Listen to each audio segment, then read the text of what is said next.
I would like to start with the land acknowledgement. The Halifax Regional Municipality is located in Mi'kma'ki, the ancestral and traditional lands of the Mi'kmaq people.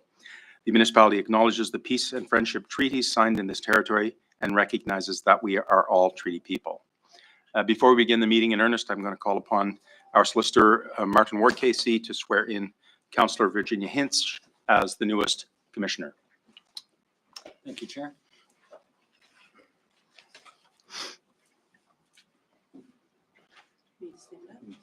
Please.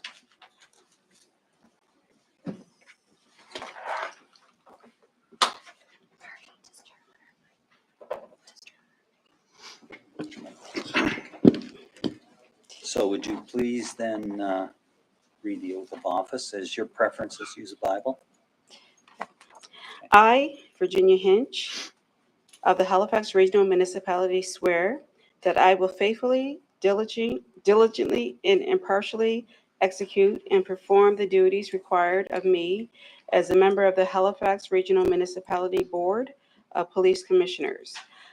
And while I continue to hold office, I will, to the best of my judgment, skill, knowledge, and ability to carry out, discharge, and perform all the duties of my office faithfully, impartially, in accordance to the Police Act or any other act and person right now.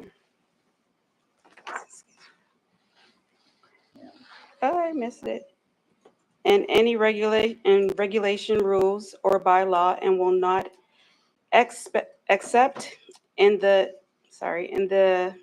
discharge of my duties disclose to any person, any matter, or evidence brought before the Halifax Regional Municipality Board of Police Commissioners, so help me God. I so affirm. Do I say that too? That's fine. Okay. Okay, so we have some paper to fill out. First, congratulations. Thank you. Welcome aboard. And I need you to sign your name as it appears there. And if you do it on both copies, you can get some space there to do it.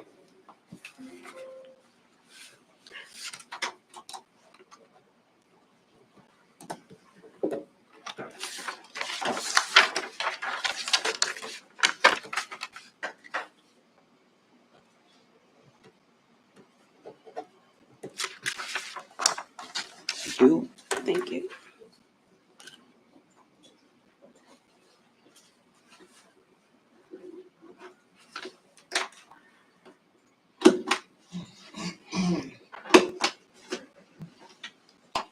I'm going to give these 2 copies to the legislative assistant, and if you'd like your own copy, they'll provide one to you. Thank you. Okay, once Yes. again, congratulations. Thank you so much.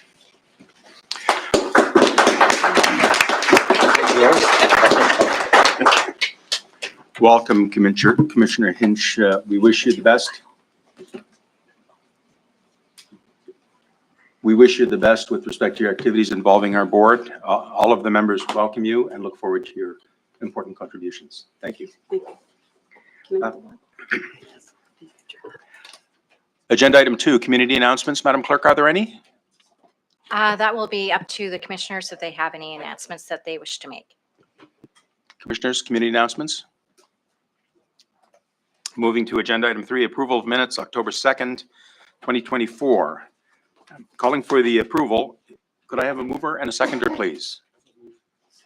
Second it. Moved by Commissioner O'Malley, seconded by Commissioner Hinch. Before I call the question, are there any questions or comments about the minutes, or there are any additions to the minutes? Call for the question. All in favor, say aye. Aye. Contrary minded, nay. Thank you.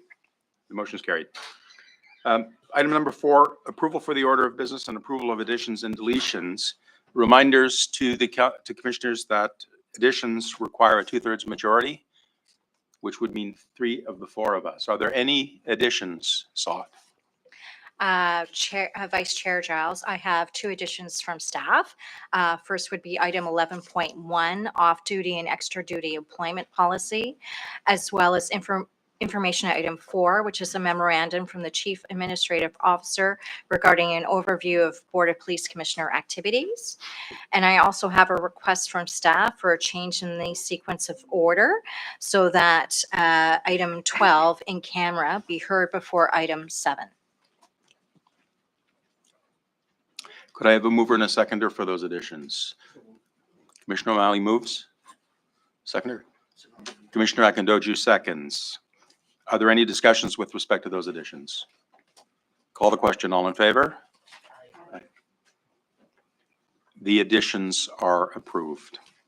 And the change in the order is approved as well. Agenda item 5, business arising out of the minutes. I don't think there is any. Agenda item 6, call for declarations of conflicts of interest. Having read the agenda, including the added items, do any of the commissioners have concerns regarding conflict of interest?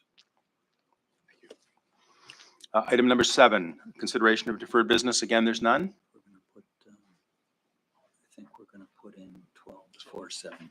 Oh. Okay, we just agreed to change the order. Okay. So I guess it's 12 in camera. Yeah, 12 is in camera. Okay, so I guess we'll deal with that. You need a motion to move in camera Yeah. and deal with that item. In order to deal with item 12, which is an in-camera item, which is out of order, we're going to have to move in camera. Could I have a motion to move in camera, please? Moved and seconded by Commissioners O'Malley and Akindoju respectively. I guess given the number of people, we'll have to go in the room, I guess. Yeah, we won't be able to Because we're do not it. Okay. Shouldn't take too long. Given the number of people who are present, we're not going to ask people to leave for the in-camera meeting. We're going to move into the ante room, but will be a very short period of time. So people shouldn't feel that they need to leave unless they want to leave, of course. Will only be a very short period of time, probably less than 5 minutes.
May have to.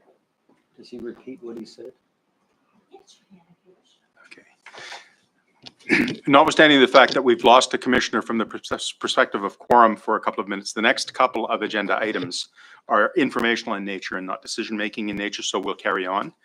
And I think we're at agenda item 8, correspondence, petitions, and delegations. 8.1.1, correspondence. Vice Chair Giles, the clerk's office did not receive any correspondence for this meeting. As well, the clerk's office did not receive any petitions. Thank you. Do any of the commissioners have any petitions to submit? I know that Commissioner Akindoju does not. Thank you. Agenda item 8.3, presentations. Are there any, Madam Clerk? There are none. Thank you. Agenda item 9, informational items brought forward. None.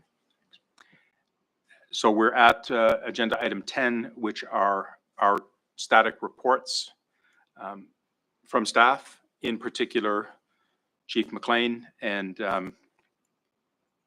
Acting District Commander Mosier. Do I have that right? Acting District Commander Mosier, since you're the new person in the room in that seat, welcome. Thank you for being here. Thank you for taking on the challenge left over by your predecessor, Superintendent Christie, Chief Superintendent Christie. And why don't you lead us off? Thank you very much, Vice Chair. And start off first and foremost. Thank you, Vice Chair. And I want to start off first and foremost to welcome and congratulate the new and returning commissioners to the Board of Police Commissioners, and in particular, Councillor Commissioner Tony Mancini and Councillor Commissioner Virginia Hinch. So welcome and thank you. And I would reaffirm my commitment, our commitment, on behalf of Halifax Regional Attachment to the Commission and the new commissioners to support you in your important work. So thank you very much for that. Pleased to report and advise the board. Remembrance Day ceremony is November the 11th. Our detachment team, we had a great presence there at most of the cenotaphs and memorial sites throughout the HRD area. That way, our members were there representing and laid wreaths at most of them there to make sure that we pay tribute to the sacrifices of the veterans and the families and in the community that way as well. Quick update on the staffing process for the new chief superintendent. That is well underway. I know that the RCMP commanding officer, Dennis Daly, is well connected in with Madam CAO to move that process forward. And we see some traction on that and expect to see hopefully some results maybe next month. So that is moving forward. I'm pleased to report. On the operational side, Halifax Regional Detachment held 3 town halls over November 6th, the 13th, and the 14th in, first of all, in Cherry Brook, one in East Preston and one in North Preston, and primarily to engage the community there and reaffirm our priorities and alignments that way there, but also to provide a presentation on body-worn cameras that I know is of particular interest to the board. But we reaffirm our commitment to make sure that the board, of course, is always aware that when we're doing those community engagement pieces as opportunities for the board to also be engaged with the community, leverage those same opportunities. So you can please be assured that those future opportunities will make sure the board's advised so that you can take advantage of those as you wish. 2 particular key incidents on the operational side that I will mention that are important. They were 2 intimate partner violence related fatalities that occurred within Halifax Regional Detachment there, one in Cole Harbour, one in Fall River. Needless to say, thoughts are with the families in those extremely horrific circumstances. Not I think left unappreciated by folks, the serious impact to the families, to the communities, the members that responded to those files being led by our integrated criminal investigation division. Lots of our stakeholders are engaged there, and those files remain very well resourced. On the sort of the traffic enforcement side, only mentioned some key initiatives there that we've managed to complete. And one is a move over and Slow Down initiative. And that is in the wake of a fairly serious motor vehicle collision involving one of our police vehicles in and around the area. The number 7, we had a member injured, taken to the hospital. And then unfortunately, the driver of the vehicle that collided with our police vehicle, that driver died in that event as well, and that's horrible. Our thoughts are with the families there as well. So some apropos coming out of that, the Move Over and Slow Down initiatives there to make sure that we reaffirm, obviously, that mentality in our roadways. Road safety is obviously one of our primary concerns. Also, Operation Impact. We participated in Operation Impact between October the 11th and 14th, and that's a national road safety initiative, and we had about 160 hours of traffic enforcement coming out of that, number of impaired drivers, checkpoints, and summary offense tickets issued as a result of that type of focused road safety work. There was also a joint road safety checkpoint also done in partnership with the IWK, interestingly, with respect to child seat restraint initiatives that way there. So those partnerships continue to be sought out, recognized, and resourced that way. On the homelessness front, a couple of our key folks out of our community action response team were collaboratively attended a national conference in Ottawa on the 29th and 31st of October. That in partnership with our friends in HRM Community Safety and Halifax Regional Police as well there. So that kind of that collaborative team approach, taking that to those national spaces so that we're jointly informed and our collective work is, I think, are really good initiatives that we'll commit to continuing on. We also participated in a tour of the Tiny Home initiative in Lower Sackville just prior to that opening back on November the 1st. There are a number of our key resources that are involved in that type of response and supporting the response to homelessness there. And I know a number of our HRM partners and some of our service providers as well were taking advantage of that same opportunity. The last thing I'll talk about is the body-worn camera rollout. That continues to advance. You would have seen some messaging on the national level and local about body-worn cameras initiative with the RCMP nationally. That is advancing.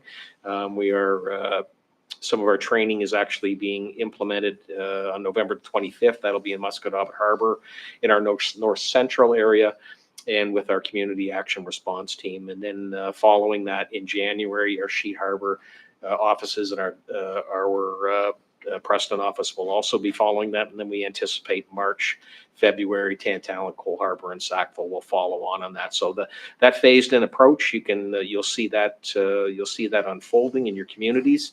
And I also acknowledge that we'll also be facilitating a presentation and a demonstration of body-worn cameras to the board at the board's request, which I think is going to be a great information learning session for the board.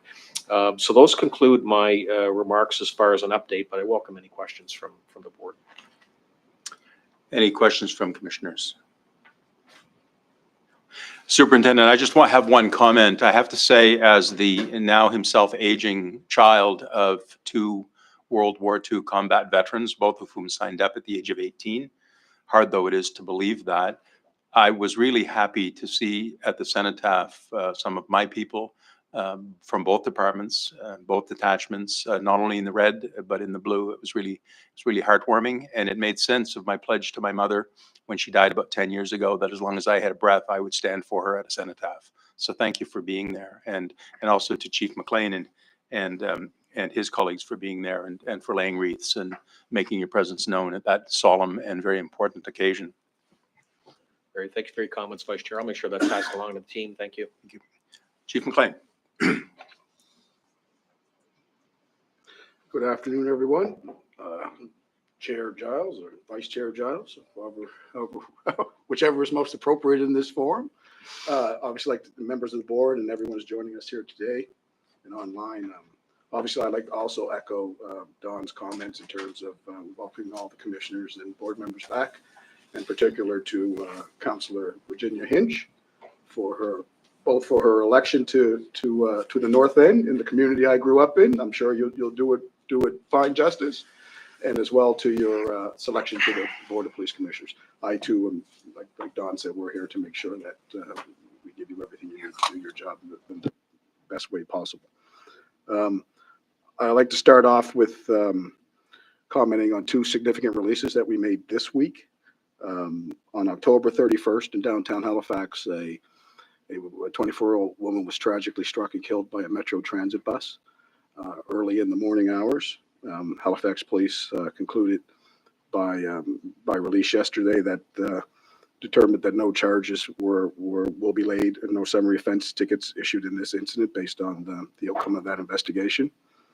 Obviously, it was a tragic incident, and our thoughts are with the woman's family at this time and will always remain so. And as well, also to those first responders and other people that were at the scene that were witness to this event, that sometimes we lose track of them, ensuring that they get the requisite care going forward.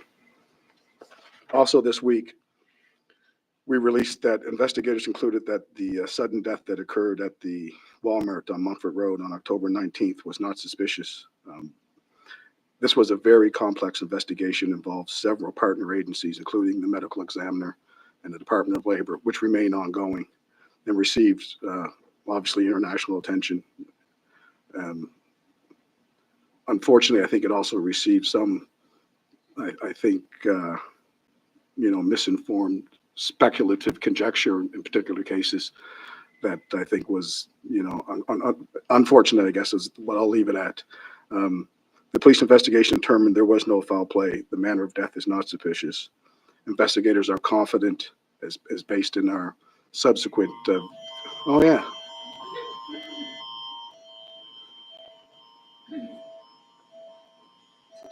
it's a test. Well, the system works. So our investigators are confident based on their analysis of the evidence, which includes extensive video evidence, that there was no other persons involved in this. We certainly extend our sincere condolences to the woman's family or friends or colleagues. Again, our thoughts also remain to those other staff people, the responders, and everyone else that was involved in this event, which we all know was horrific in nature. But also in terms of our conversations with the family, we do ask that, as they requested, that we respect their privacy and going forward in terms of our attention to this matter. Last month, investigators also made an additional arrest in relation to the Devin Marsman homicide. A 26-year-old woman appeared in Halifax Provincial Court to face charges of accessory after the fact to murder and indignity to human remains. We have now charged 4 people in relation to Devin's homicide, and will continue to investigate the case. And as always, our sincere condolences to Devin's family and loved ones. We also laid an additional charge in the homicide of the 16-year-old youth that occurred back in April of 2024 at the Halifax Shopping Center. Earlier this month, investigators arrested a 44-year-old woman who had provided false information to investigators and assisted the accused in avoiding arrest. She faces 1 count of accessory to commit an indictable offense. This would be the 7th arrest in this case. And under the YCGA, any further identification information is prevented from being provided. The Special Investigation Section of the Integrated CID are still asking anyone who has information in relation to this event to come forward. From a recruitment and promotion perspective, recruitment, dealing with attrition, building capacity, they remain an important area for Halifax Regional Police. I anticipate swearing in 3 more police officers in the next couple of weeks at the Halifax Regional Police. As you know, our 2025 police science program is now well underway. Actually, there is a family night that I'll be attending next night with the members and their families to welcome them into the organization and just help things along. But interestingly enough, on Monday of this week, you may have saw, we launched our recruitment campaign for the 2026 class, came live on Monday.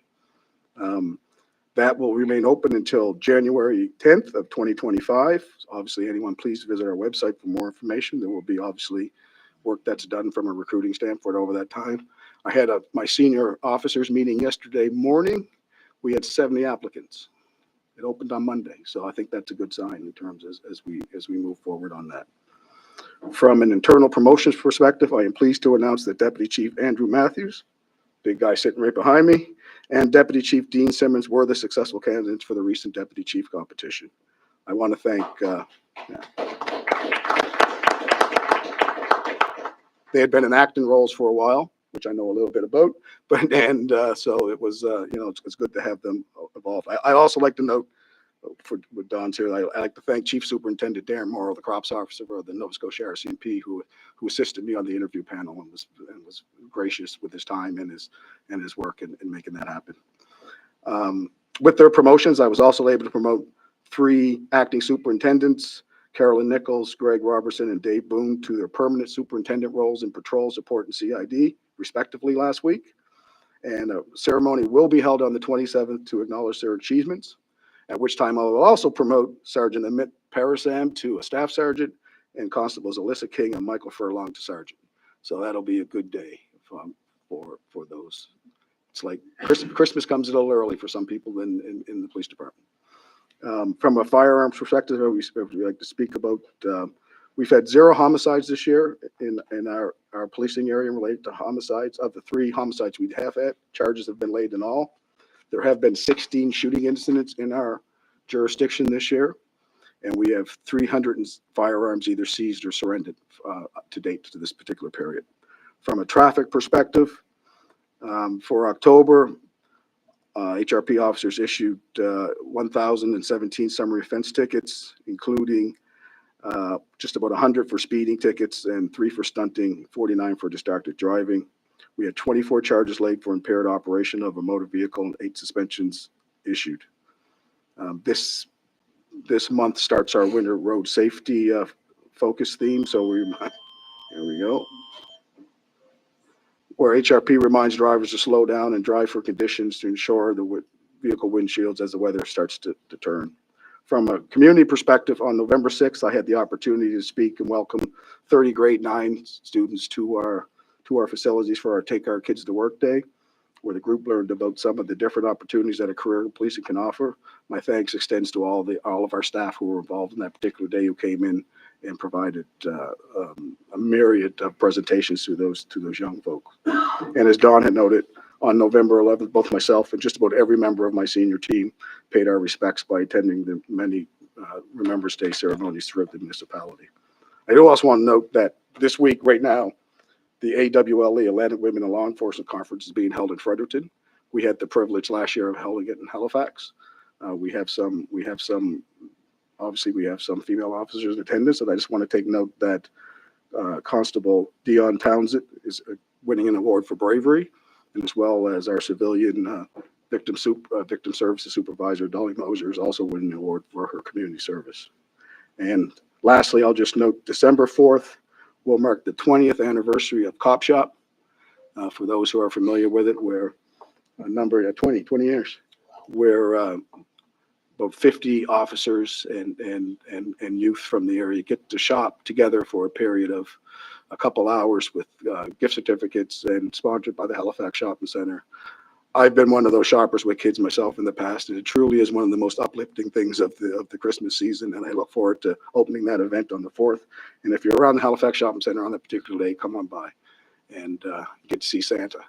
And other than that, that's it for my comments at this time, but I'll certainly open to any comments or questions or anything from the board.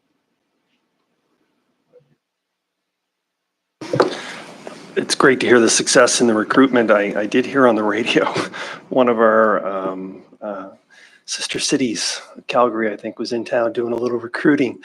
I was just curious if we're seeing pressures on the other side of experienced officers and such, even looking for some mountain view scenery. Yeah, so to the commissioner, our campaign for our experienced police officers were really focusing. It was come back home. That was the focus of our recruitment strategy, which I think has been successful. But we are not the only police agency in Canada. Well, we're just like every other police agency in Canada that that has staffing pressures that look abroad. Calgary has been known for traveling abroad for a long period of time now, in terms of, and I don't know what kind of uptake they got when they were here, but certainly that's something that's part of the game we play. Certainly, I know Bill's probably been out in Calgary. They have a contingent of 1 point that are all from the UK, in terms of that they got to go up there and hear a lot of Scottish accents in the Calgary police force when you get to a certain part. But that's just that's one of the things that is just part of the policing environment currently. But like I said, particularly some of those bigger agencies, that's something that has gone on for quite some time. Just one further question. Are there any public comments that you could offer about the update on the Africville incident at this time, or is that? No, all I can tell you is that the investigation remains ongoing. I know I don't know if the deputy has anything from his perspective, but what's that? Yeah, it's ongoing. It's ongoing. Thank you very much, Chief. I've been on the board for 3 years running now. My first 2 years, we dealt with a lot of internal issues within HRM police force. During your acting period and even now, we've had less of those. I want to congratulate you. You must be doing something good. I want to encourage you to continue, because if you take care of your staff will take care of the community. Then we'll hear less problem in the community. Sometimes we do not raise things like this. This is important when things are going well to appraise it. So I give you all the kudos. Please keep doing that. Thank you. Thank you very much. Now, could someone please knock on wood? And in terms of the week's early, but I appreciate your comments. I think, both myself and the senior team, and I think just what everyone, including the union, we recognize we are in this together. We work better when we're together. And in terms of, which does not mean to say that we will not have issues where we don't agree, because I think that's part of, that's part of leadership, that's part of management. But at the end of the day, I think if you keep your focus on trying to treat your people right and do the right thing, I think you'll end up in a good place. Thank you. Commissioner Hinch? I think I'm good. I'm just in awe of everything right now and just taking it all in. Yes, I've known Chief McLean for quite some long time, and I've always respected him and I am just proud of you. I'm so proud of you. So yeah, that's all I would have to say for right now. Chief, just a couple of comments, if you don't mind. It's very difficult for a board such as this one, or the commissioners such as we are, to be viewed externally as the police department's cheering section. That's not our role, but that's not to say that we shouldn't do that when it's important that we do. And first off, it's a delight, both personally and on behalf of all of the board, to see Deputy Chief Matthews in his permanent role. He has been an attendee at virtually all of the meetings that I have been at, and he's been very supportive of our role and our responsibilities. So I'd like to offer my congratulations to him and to thank him for his continued efforts, not only with respect to the safety in our community and as a key adjunct to you, Chief, but as somebody who is important to the board's work as well. We oftentimes wish to criticize police because they're an easy target, in the sense that they're easy to criticize and they can't really fight back, at least publicly. And we've had, over the last short while, two very significant incidents that you, Chief, have flagged. The bus pedestrian fatality at Spring Garden Road in South Park, and the Walmart situation, both of which involved, very unfortunately, the deaths of young women who are not young women old to Canada, but young women who are new to Canada. And I can only imagine the stresses and the strains and the feelings and the emotions of the attendee police officers in circumstances like that. It must be very difficult. And we, as members of the board, and I as the vice chair, think about those issues and ponder them and wonder how we can make sure that those officers in particular are getting the right backups and the right attentions to the extent that they need them, understanding that not everybody will. And of course, Constable Churchill was criticized publicly and in some of the media for not being more forthcoming, those are my terms, with respect to the Walmart investigation. And I think it's important to flag in those situations three things. First and foremost, police officers have to protect the sanctity of the investigation. And for that purpose, it's oftentimes necessary to keep information tightly controlled. Additionally, this person, like many people in such circumstances, was a daughter, a sister, a friend, a niece, a grandchild, et cetera, et cetera, et cetera. And all of those extended family members had feelings which had to be respected, and information often treads unnecessarily on the respect and dignity that those people need. And finally, it's very, very difficult to disclose salient information when an investigation is in a state of flux and when hours probably of video recording has to be examined, when people who are engaged directly and indirectly have to be interviewed. And I think those are important things to keep in mind. And I think if that's part of the public messaging in circumstances like that, and heaven forbid that there should be any more of them, I think that has to be considered. So from my perspective, I just want to recognize the unique work that the police have to do in circumstances where, unlike the rest of us, they simply cannot turn away. Thanks. Thank you, Commissioner. Well said.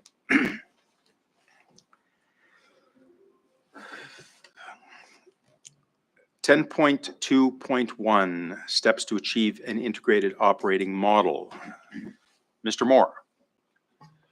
Mr. Chair and Commissioners, just providing us a very brief verbal update today in relation to our work on the policing transformation study.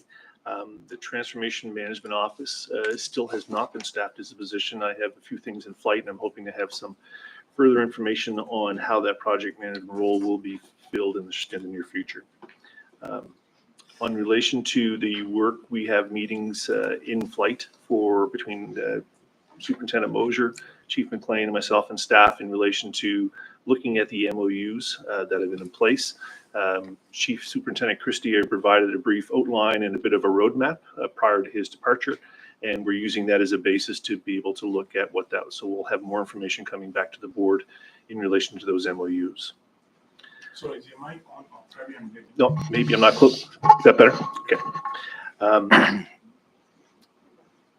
Just, and it was actually referenced already, just as a sign of integration, as Chief McLean had mentioned about Chief Superintendent Morrow participating in the deputy chief routine, community safety, myself actually participated in the promotion of Superintendent Mosier on the request of the RCMP. So we are seeing some cross-pollination, if you will, between community safety, HRP, and the RCMP in relation to looking at their leadership cadre. In relation to the community safety function, I think the board is aware between your board policy advisor, staff in our office, and members of the Halifax Regional Police, we're working collaboratively on the response to the August 18th independent review. We'll have a report, hopefully targeted back to this board in early January. So I think that is also a nice piece that we're working collaboratively to bring that information back to this board. We are also making significant progress across the data sharing environment between community safety, the HRP, and the RCMP in relation to looking at supporting data for making good decision making.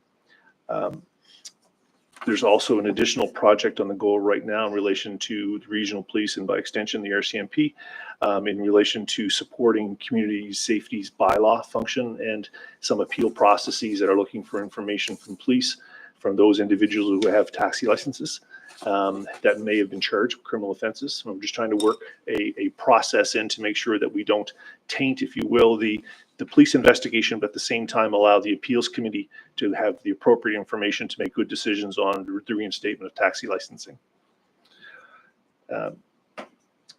We are doing some work now. Dr. Siciliano is doing some work in relation to outreach on the future civilian-led crisis response model. I would offer to the board at some point, if the board is so wishes, the opportunity for Dr. Siciliano to come in to talk about what is going on, and maybe the board offer some comments and insights as to what is going on in relation to that program. But that work is being done now in-house, and sessions are being held with both police agencies here present as well as other HRM business units. In addition, both HRP, the RCMP, and other business units are on the Stabilization Center Working Group. The board would recall in the public safety strategy, one of the deliverables was the Stabilization Center, previously known as the Sobering Center, which would provide an alternative to placing persons who are experiencing substance abuse or chronic substance-related issues in the prisoner care facility. So that work is ongoing now, and the working group has now been stood up. And just the last piece of information, one of the tasks was undertaken by staff was to review the police bylaw P100.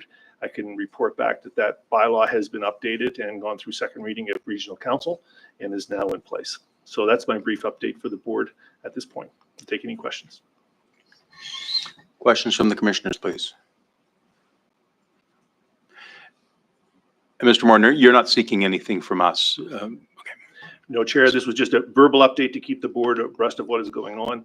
And as I said, if at some point in the agenda review you would like to have a presentation, we'll certainly be able to make that available, and I'll leave that to the discretion of the board. But just for the record, you're not seeking a motion or? No, sir. Thank you.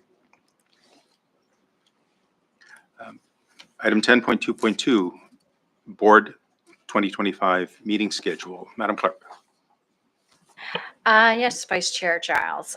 So what we are looking for with the 2025 meeting schedule is the board's approval of the recommended meeting schedule in attachment 1, and that was just revised today.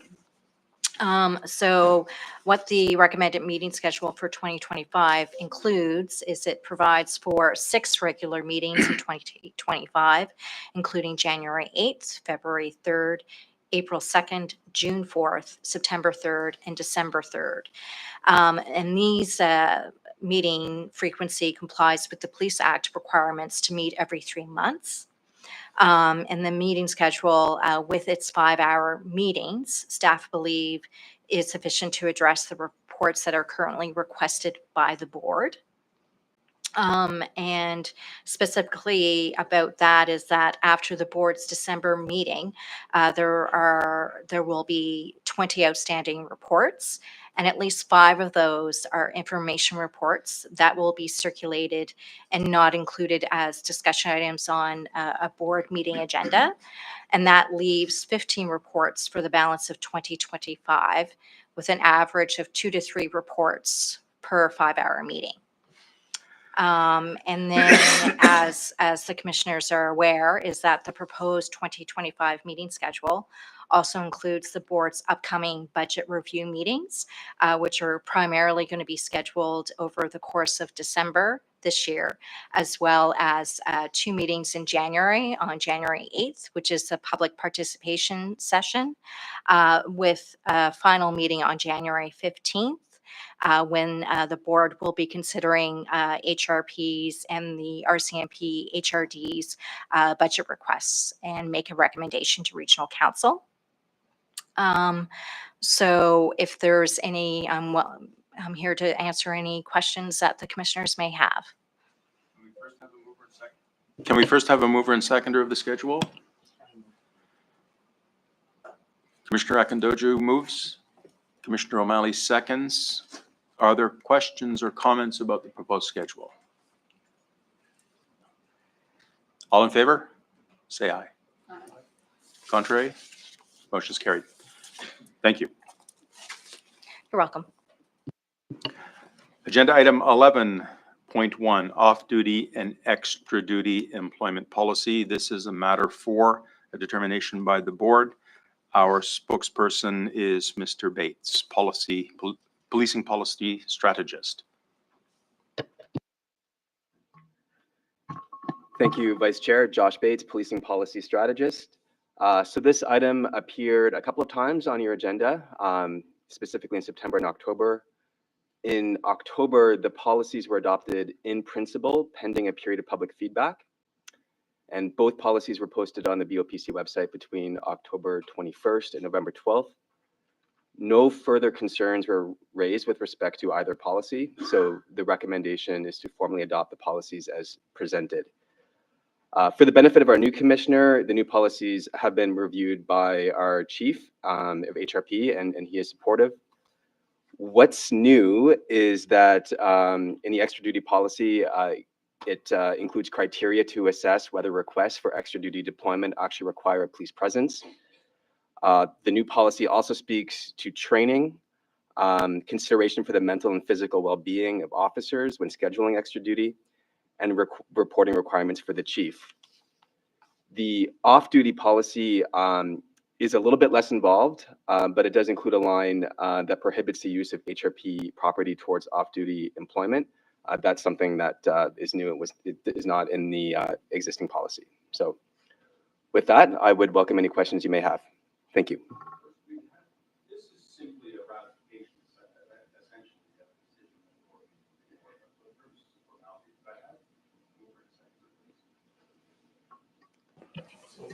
And Chair, I'm going to share the motion so that it can be read.